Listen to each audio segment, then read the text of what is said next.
Las opiniones vertidas en este podcast son de exclusiva responsabilidad de quienes las emiten y no representan necesariamente el pensamiento del canal. Nos complace darles la más cordial bienvenida a todas, todos y todes a este podcast de la Comisión Estatal de los Derechos Humanos en el Estado de Michoacán y el Sistema Michoacano de Radio y Televisión. Su servidor, Julio César Bermúdez Paz, como siempre es un placer recibirles y pues bueno, en este espacio de reflexión y justamente de conocimiento de algo tan importante como son justamente los temas relacionados con derechos humanos. El día de hoy, como siempre, tenemos un invitado de lujo, una persona la cual admiro bastante y que es una persona que tiene bastante trabajo justamente en esos temas tan importantes como son cuestiones de derechos humanos enfocados justamente en la situación de la diversidad sexual y la educación en el estado de Michoacán y en el país. Le doy la más cordial bienvenida a Álvaro Martín Jan Pérez Novoa, a quien pues me complace presentarles. Álvaro, ¿cómo estás? Bien, bien, muchas gracias por la invitación. La verdad la introducción sí es como, uy, qué importante. Los temas son muy importantes, pero trabajarlos pues más que por una decisión propia o por posicionarme en una causa, pues son cosas que vivo. Y desde que uno lo vive como hombre trans que soy, pues la vida te va moviendo y yo soy muy ñoño y desde eso pues me he dedicado a prepararme al respecto y pues justo tengo un proyecto de investigación que habla de infancias no cis heteronormadas, que si quieres después te explico qué es la cis heteronorma, y pues cómo viven la educación primaria. Así que pues ese es como mi tema central, pero pues me he dedicado al activismo ahora sí que por cuenta propia con la colectiva Canteras desde hace un par de años. Perfecto, Álvaro. Bueno, hay varios temas los que quiero que abordemos justamente en este podcast, en este espacio, pero primeramente, Álvaro, me gustaría mucho que nos hablaras justamente de esas cuestiones trans. ¿Qué implica una cuestión trans como tal, para que podamos entenderlo?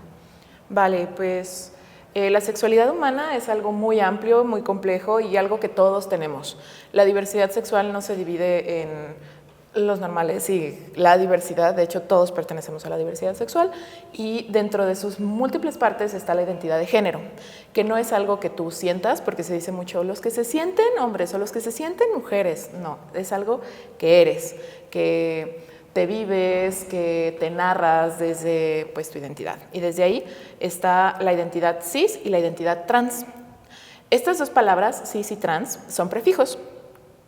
El prefijo cis quiere decir del mismo lado. Entonces, las personas cisgénero son las que se quedaron del mismo lado, que cuando de chiquitos les dijeron, pues tú eres hombre, se quedaron del mismo lado hombres, son personas cisgénero. Y las personas trans somos todas esas vivencias que cuando estábamos chiquitos nos dijeron, en mi caso, tú eres mujer y pasamos a otro lado. En mi caso, pues yo pasé a ser hombre trans. Y tiene que ver con la identidad de género, sí, pero pues también con todas las esferas donde nos desenvolvemos como seres humanos, en lo social, en lo legal, en lo médico, en nuestras relaciones, en nuestra educación, porque pues cuando eres trans, pues el mundo no está hecho para personas como nosotros y las regulaciones del mundo legal tampoco están hechas para personas como nosotros, ni los servicios de salud médica.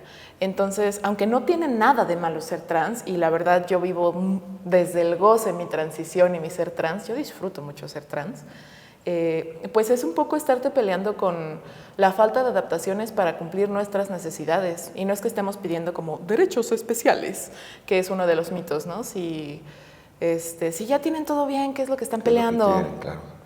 Bueno, estamos peleando que se cumplan nuestras necesidades. Como por ejemplo, que se hable de vivencias trans en educación desde una primera infancia. Si existimos desde toda la vida, porque esa es una realidad, ¿por qué no se habla de que existimos? O si necesitamos ciertos tratamientos médicos, hormonales y hasta quirúrgicos, ¿por qué no se nos cumplen? Es muy curioso que la mayoría de personas que utilizan tratamientos de afirmación de género no son personas trans. Cuando los hombres, por ejemplo, hacen esta operación de trasplante de cabello, eso es una operación de reafirmación de género y no la usan personas trans. Operaciones estéticas, esas también son operaciones de reafirmación de género. Pero cuando una persona trans dice, para cumplir con mis necesidades de mi libre personalidad necesito esto, entonces pues es que se nos pone una brecha. Y es ahí lo importante de no estamos pidiendo derechos especiales, sino que se cumplan nuestras necesidades. Tocas un tema que me parece súper importante, si me permites podemos abordarlo rápidamente, esta cuestión de las infancias, bien, que es un grupo, un sector de la población, o sea, como justamente me lo comentaste en algún momento, no es un tema, es un grupo poblacional. Sí. ¿Qué implica esta cuestión de las infancias trans? Porque en algún momento he escuchado muchas historias que, pues bueno, yo como padres no voy a estar de acuerdo en normalizar a mi hijo, no voy a quitarle, por ejemplo, sus genitales, no voy a ponerles implantes mamarios, no voy a quitarles costillas, barbaridades como este tipo, ¿no? Y de verdad yo me imagino, no sé, a los padres llevando a sus hijos a los hospitales, tasajeándolos y haciendo como transformaciones a su cuerpo que ni siquiera son parte esencial de una persona trans, ¿cierto? Sí, lo que pasa es que cuando no se conoce un tema, pues tu cabecita rellena los espacios que no conoce con lo que sea que se te ocurra. Y como las personas no conocen lo que es una transición, pues tienen cada idea medio rara.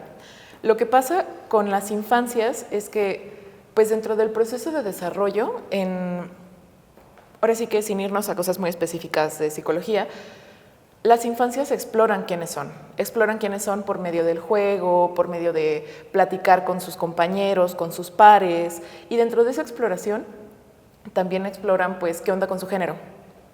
Te decía, si una infancia asignada a niños se pone vestido, no quiere decir que sea trans, quiere decir que está explorando si le gustan o no los vestidos, que son cosas muy diferentes. Por supuesto.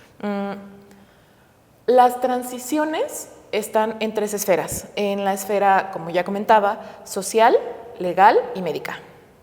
La médica no se trata con las infancias. Que una infancia se reconozca como trans o que de bebé le dijeron eres niño y resulta que ella quiere ser niña, se maneja la transición social.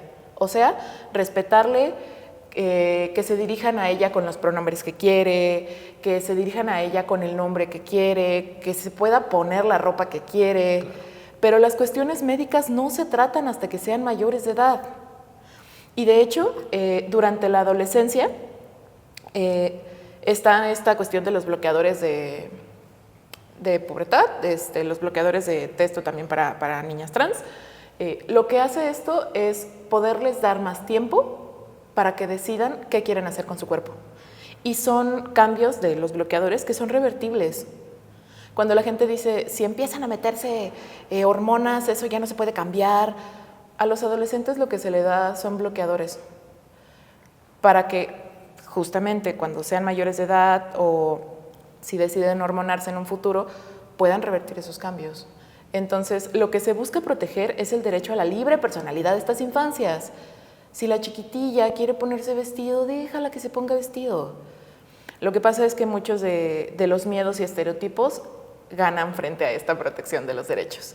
Y la verdad, se entiende muy cañón que los padres, que los padres tengan miedo porque no conocen qué es una persona trans, porque no conocen lo que conlleva una transición. Y entonces, pues quieres proteger a tu hija de algo que no conoces. Claro. Y para mí es súper, súper importante hablar de capacitaciones, hablar de que se normalicen las narrativas trans desde una primera infancia.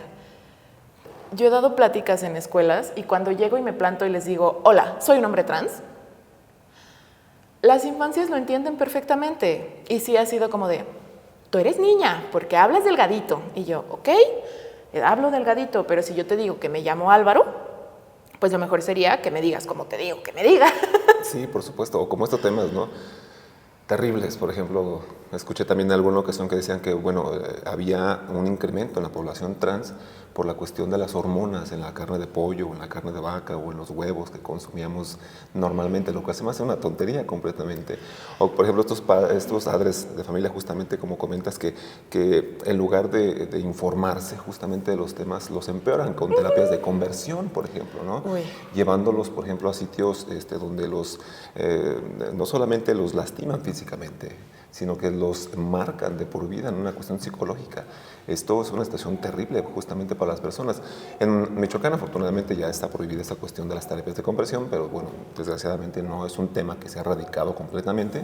Aún sigue existiendo en algunos espacios, por ejemplo, disfrazados de congregaciones religiosas, por decir solamente algunos, que es una cuestión completamente terrible. Pero para todos también me surge otra duda.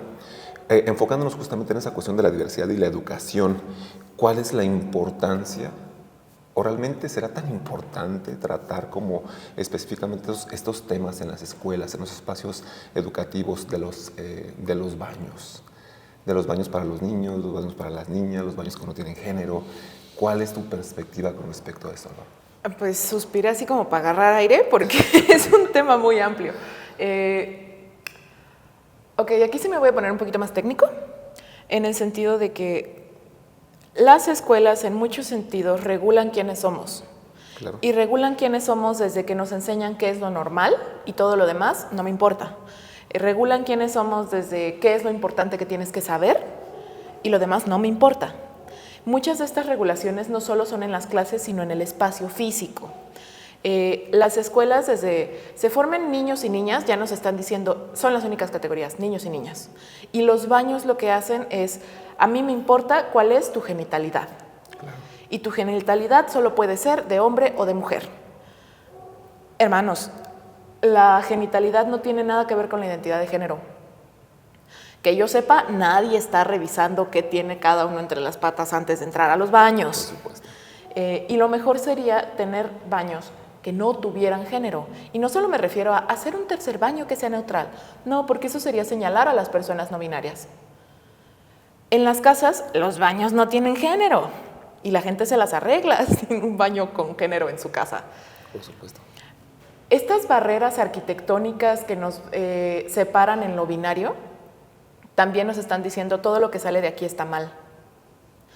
Y se tiene una resistencia desde una transfobia. Porque decir, no voy a abrir un baño con género neutro, no voy a dejar que mis hijas o mis hijos entren a otro baño. ¿Qué es lo que te da miedo? ¿Qué es lo que te da miedo? ¿Que sea trans tu hija? ¿Por qué te da miedo que sea trans? Como si eso fuera algo malo. O no, es que puede haber predadores en los baños. Lamentablemente vivimos en un contexto de inseguridad en muchos aspectos y una puerta generizada no va a parar a un predador. Por supuesto. No es que las personas trans son pervertidos. ¿Cuántas personas trans conoces? Una. No tienes contacto con nuestra población, no sabes cómo somos. Y otra, decir persona trans igual a criminal es transfobia. Claro. Entonces, la cuestión de los baños neutro rompe mucho estos esquemas porque le dice a la gente, oye, esto que no tiene sentido de generizar los baños, te estamos confrontando con ello. Y pues claro que la gente tiene unas resistencias impresionantes. Y aquí, por ejemplo, cuando hablamos justamente de los espacios educativos, de las mallas curriculares, de todos estos contenidos que se tienen dentro de un ámbito educativo, sea primaria, secundaria, preparatoria, universidad,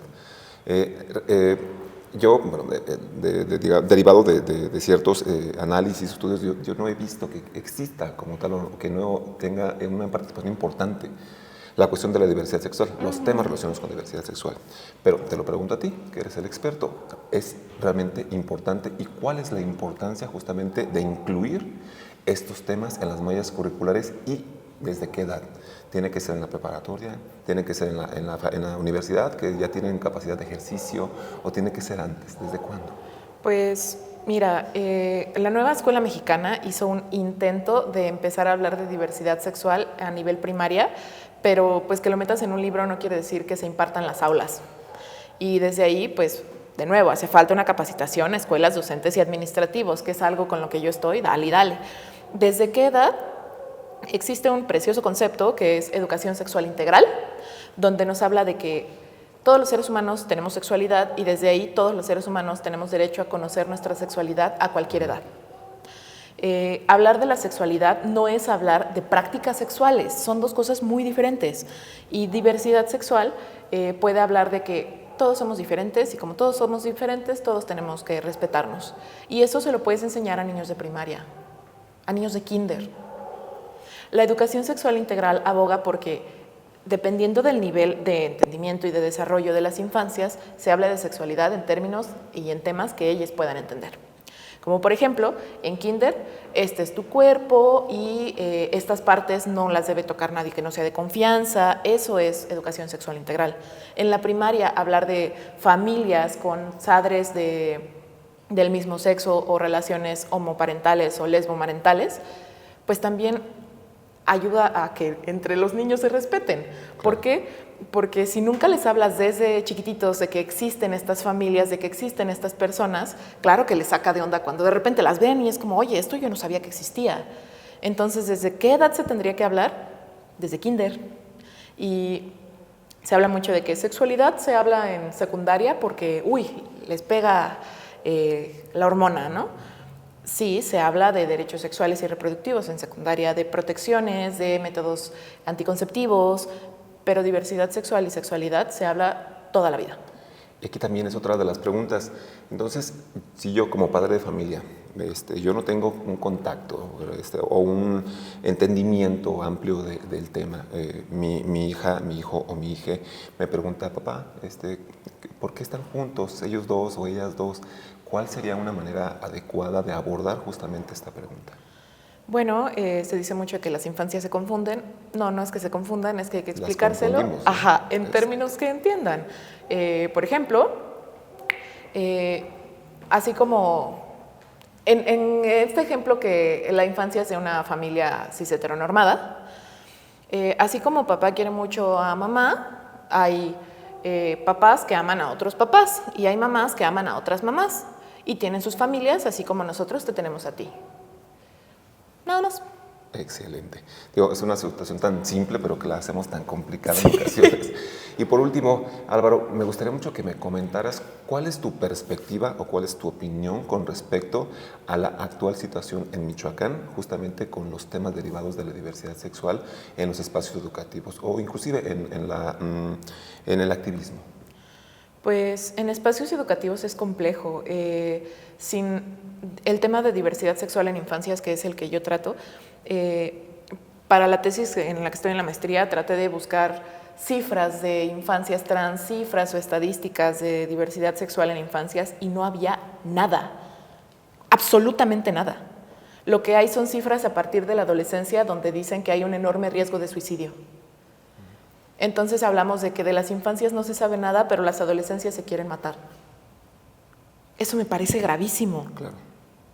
En cuanto a los activismos, no nos da, ¿por qué? Porque los activismos no tenemos financiamiento, no tenemos apoyo, existen resistencias en las escuelas, en las dependencias. Hay algunos grupos activistas que han podido hacer actividades dentro de dependencias, sí, pero muchas veces les falta la misma capacitación para priorizar a las infancias. Hablar de una intersección entre diversidad sexual e infancias es relativamente novedoso y no debería de ser, porque de nuevo, existimos desde toda la vida. Existe una resistencia a que los docentes, si les dices, te quiero enseñar de esto, no, a mí qué me vas a enseñar. Tú que vas a ver, tengo 20 años en esto. Ajá. Claro, por supuesto. Y eso lo que hace es ponernos en riesgo a nosotros. Efectivamente. Álvaro, como siempre, el tiempo se nos acaba rapidísimo. Nos quedan muchos temas ahí en el tintero por tratar. Espero que te podamos tener en alguna otra ocasión por aquí en el podcast de la comisión. Encantado. Y pues bueno, eso por el momento sería todo. Yo te agradezco mucho que estés aquí, te agradezco mucho tu tiempo, te agradezco mucho tu atención y sobre todo que estés aquí en tu casa, la Comisión Estatal de los Derechos Humanos en Michoacán. Muchas gracias. Bien. Y sobre todo, gracias a todas, todos y todos ustedes desde su casa, desde el trabajo, desde la oficina, desde el coche, desde donde nos sintonicen. Muchas gracias por su tiempo y su atención. Que tengan ustedes un magnífico día.